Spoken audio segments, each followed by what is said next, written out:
Assalamualaikum warahmatullahi wabarakatuh. Waalaikumsalam warahmatullahi wabarakatuh. Alhamdulillah wahdah wassalatu wassalamu ala man la nabiyya ba'dah. Asyhadu an la ilaha illallah wa asyhadu anna Muhammadan abduhu wa rasuluh. Allahumma salli wa sallim ala sayyidina Muhammadin wa ala alihi wa sahbihi wa sallim. Wa ba'd. Yang kita hormati, yang sama-sama kita hormati pengurus ketua dan pengurus Masjid Al-Wasliyah serta imam putra kita jemaah ayah bunda sekalian yang insya Allah kita semua dimuliakan Allah Subhanahu wa Ta'ala. Pagi ini kita dimuliakan Allah dengan ibadah, karena cara Allah memuliakan hambanya dengan menetapkan kita pada posisi menghamba kepada Allah Subhanahu wa Ta'ala. Maka banyak-banyak kita ucapkan Alhamdulillahi Rabbil Alamin. Salawat kepada Nabi dengan ucapan Allahumma salli wa sallim ala sayyidina Muhammad. Ikatan inilah nanti yang akan membimbing kita untuk masuk ke dalam rahmat Allah Subhanahu wa Ta'ala. Ayah bunda dirahmati Allah. Masih bersama kitab Qaulusun Mubin min ikhtisari Ihya Ulumuddin yang disusun oleh Al-Imam Al-Habib Ad-Da'i Allah Umar bin Salim bin Hafiz, yang merupakan tulisan awal dari Imam Abu Hamid Al-Ghazali, wafat 505 Hijrah. Sampai pada pembahasan ahwalul qalbi qabla al-amali bil jarihah, dan insyaallah pagi ini juga kita akan menyelesaikan tentang qulub fi tsabati 'ala al-khairi wasyirki wat taraddudi bainahuma thalatha. Pertama, ahwalul qalbi qabla al-amali bil jarihah.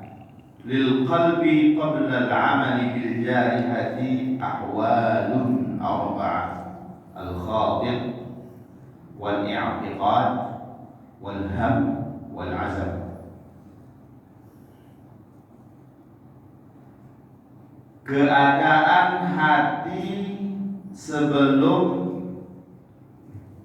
Keadaan hati seorang muslim sebelum dia wujudkan dalam bentuk amal menggunakan anggota tubuhnya. Kondisi hatinya itu otaknya, intinya, kemudian pengejawantahan akan terlihat melalui apa yang dia perbuat. Imam Al-Ghazali menyebutkan di sini kondisi hati seseorang, maksudnya adalah yang dihisab dengan dosa atau tidak, yang mendapat pahala atau tidak. Karena keadaan hati ini kan banyak.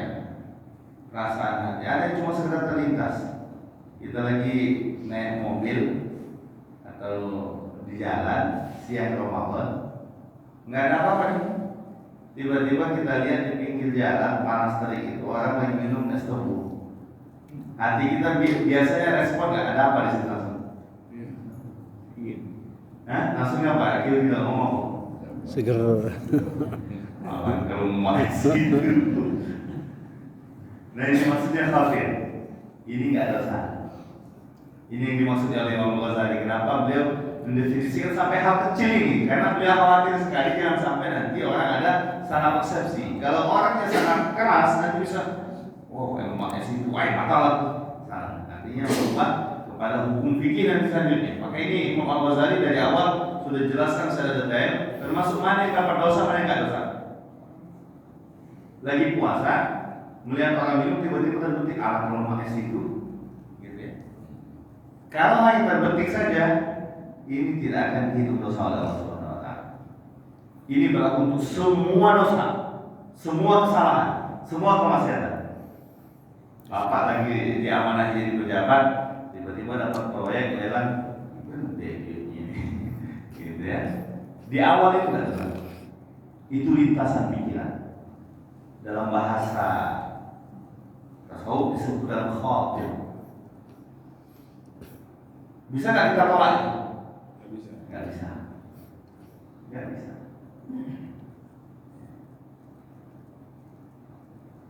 Kita lihat ada mobil lewat, wah mobil ini kalau mulai dan seterusnya itu khatir. Berlaku untuk semua kejahatan, berlaku untuk semua baik-baik yang tidak baik. Ini namanya khatir. Apakah manusia berdosa dihisab oleh Allah dengan ini? Tidak. Maha rahmat Allah, maha rahimnya Allah, dimaafkan semua. Dan siapa yang bisa kalau itu harus dihisab? Tidak ada yang bisa. Tidak ada yang bisa.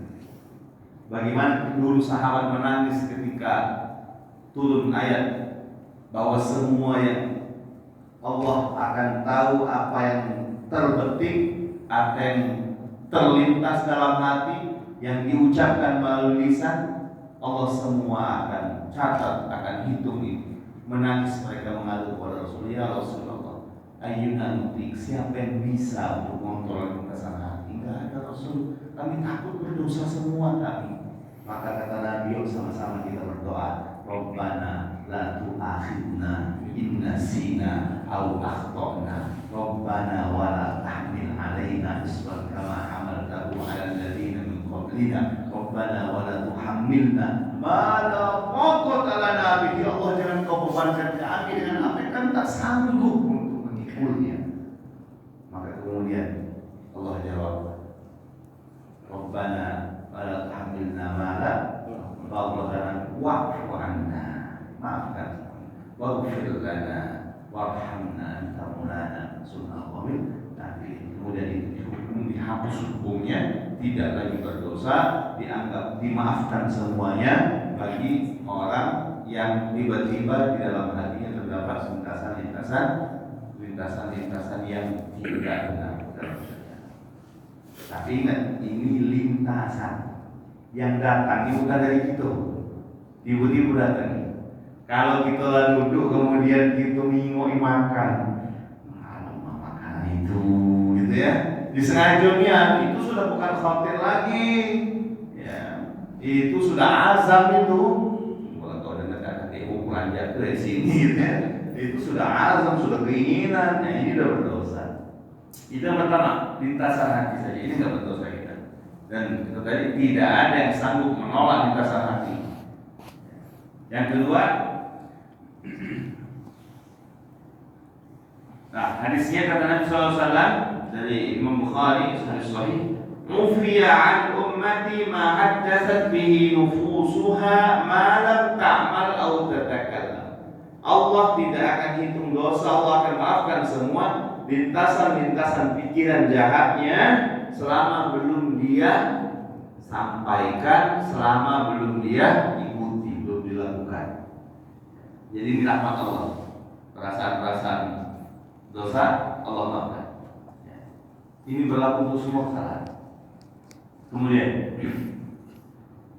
yang kedua, ada yang namanya al-i'tiqad. Apa i'tiqad? I'tiqad itu adalah itikad, yakin.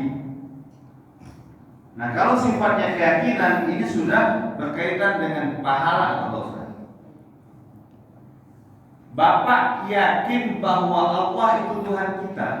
Cuma dengan yakin ini Bapak sudah selamat dari neraka. Dengan keyakinan ini kita sudah selamat dari neraka. Dengan keyakinan ini. Di saat bersamaan kita, naudzubillah, ada yang yakin bahwa ada yang mengatur dunia ini selain Allah, ada yang mengatur isi semesta ini kecuali Allah.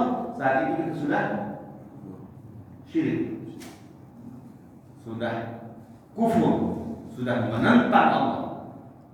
Meskipun kita nggak nyembah, kita nggak ikut-ikutan misalnya sholat ke rumah ibadah lain, tapi dengan keyakinan itu kita nggak melanggar. Tapi kita yakin, wala'iyahullah. Di saat bersamaan, misal ada orang mengatakan saya tinggalkan agama Muhammad. Ini seorang pemuda bernama Ammar bin Yasir.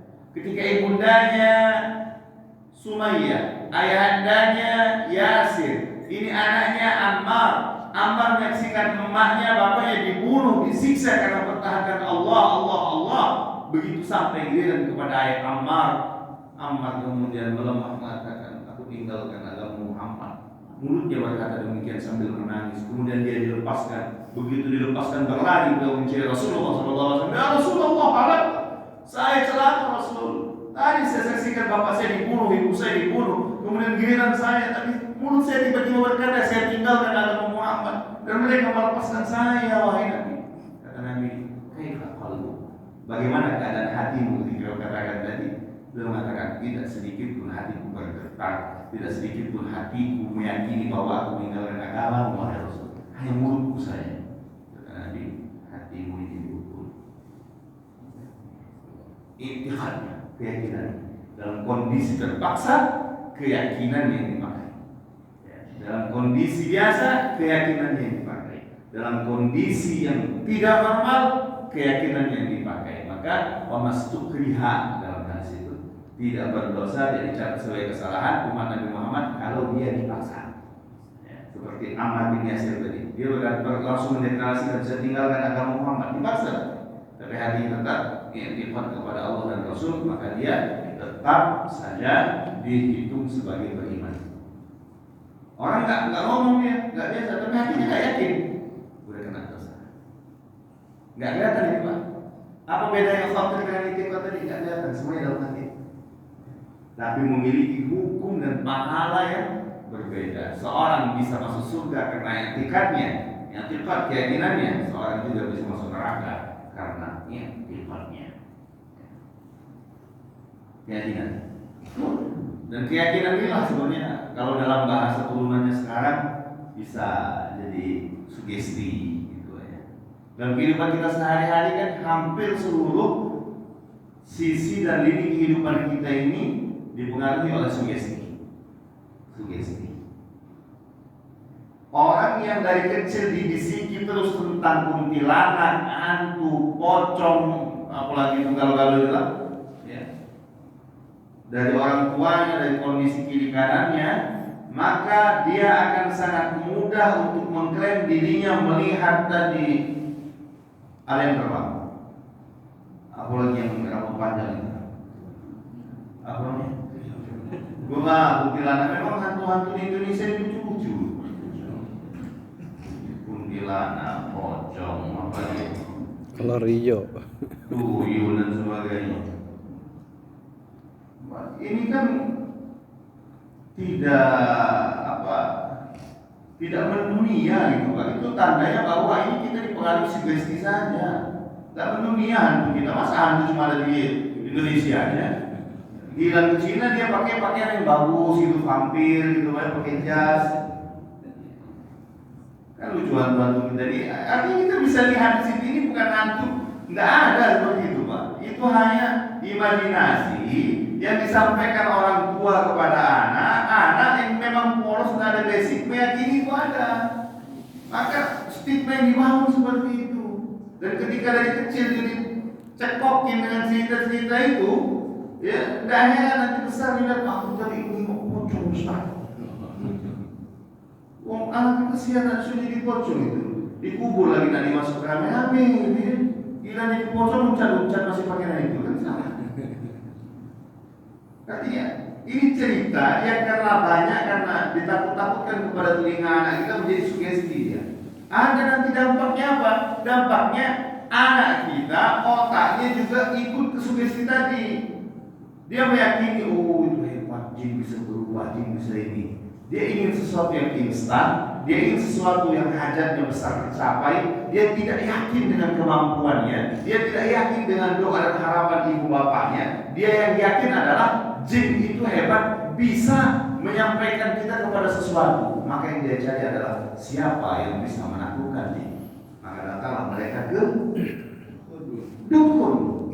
Dia nak buka ruko, pinggir jalan besar, harapan dagangan supaya rame, nyari dukun di kampung, di tempat kecil yang rokok media nunggu kalau ada yang datang bawa apa sebelinya. Ini kan hilang logikanya. Karena sugesti tadi. Dan kita berperan penting kepada anak-anak itu Jangan lagi pakai setan, pakai pocong dan sebagainya. Takut-takutin anak. Allah marah sama kita. Kau nggak suruh ini, maksudnya orang suruh. Nanti Allah nggak kasih kita rezeki gimana? Sekali dua kali dia dengar ini, akhirnya terbentuk dalam hati dia. Dan Allah punya bapak malu. Apa kata Nabi? Kakak udah gede keluar rumah nggak pakai jilbab, malu lah saya. Nanti kata Allah udah dikasih rambut bagus-bagus, masa dipamerkan ke orang? Kalau Allah marah, dibikin pendek nanti habis rambutnya gimana? Ditakut-takutinya dengan hal-hal yang begitu. Ya. Jangan lagi dengan tidur kosong gitu. Ya dibawa itu. Dan kita harus jujur, Pak, ini yang selama ini ada di masyarakat kita. Ya. Ujungnya apa? Begitu besar mereka terbentuk sendiri, takut dengan setan, takut dengan pocong, takut dengan hantu.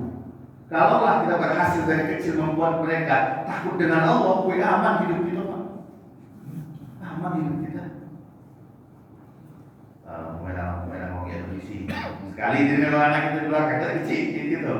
Ya, dua kali sampai besar dia akan melihat patokan lampu merah itu ketika tidak ada polisi. Ketika ada polisi baru ada lampu merah. Ketika ada kate juga. Gitu. Awas ada kamera buat ada kate kamera, fokusin terus. Sementara kalau kita tanamkan nilai-nilai yang baik, akan menjadi sugesti bagi mereka. Sugesti yang baik inilah yang akan membentuk generasi yang baik. Kita generasi saat ini memang harus bijak, harus pandai sedini mungkin. Karena selalu saya sampaikan kepada keluarga saya, kepada santri-santri saya, kita ini dai, semua kita dai. Kita dai, ayah dai, ibu dai. Dan mungkin ini masih sedikit yang mengungkap bahwa kita adalah dai. Sadarlah bahwa kita ini dai. Ini kan Bapak itu kan berceramah ya, puji Ustaz. Maksudnya apa? Dia mengajar kepada kebaikan. Emang kita bukan? Emang Bapak bukan? Kita kan semuanya dai, Pak. Kita ini bukan hakim.